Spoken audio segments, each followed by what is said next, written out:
Hello, hello, hello. Love Dare, day number 5.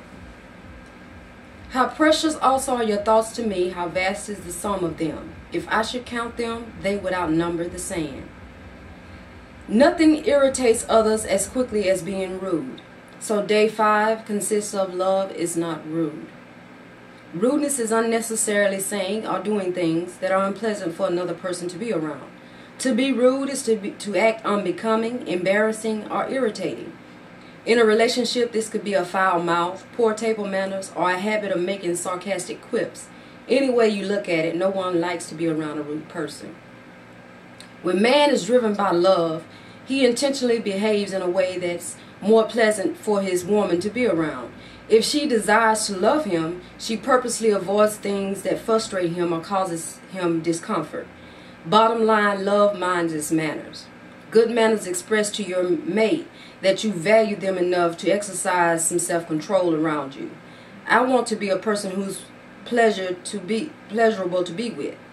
When you allow love to change your behavior, even the smallest ways, you restore an atmosphere of honor to your relationship.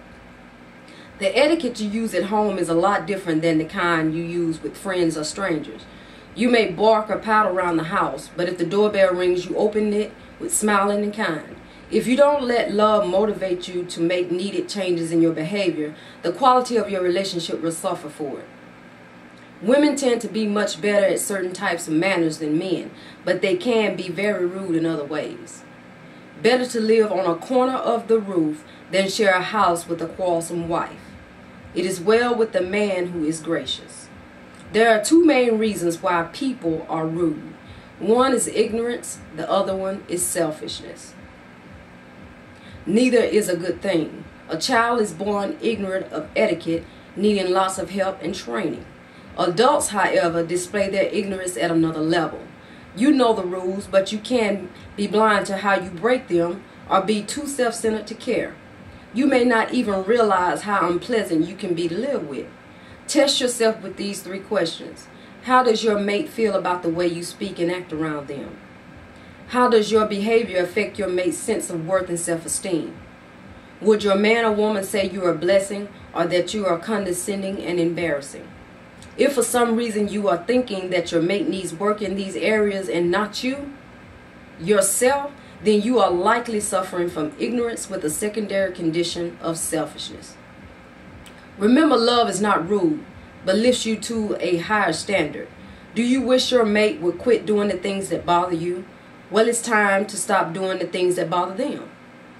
Will you be thoughtful and loving enough to discover and avoid the behavior that causes life to be unpleasant for your mate? Will you dare to be dareful? Here are 3 guiding principles when it comes to practicing etiquette in your marriage or relationship. Guard the golden rule is number 1. Treat your mate the same way you want to be treated. Number 2, no double standards. Be as considerate to your mate as you are to strangers and co-workers. Number 3, honor requests. Consider what your man or woman already asked you to do or not to do. If in doubt, then ask. Today's dare on day 5 is to ask your spouse to tell you 3 things that cause him or her to be uncomfortable or irritated with you. You must do so without attacking them or justifying your behavior. This is from their perspective only.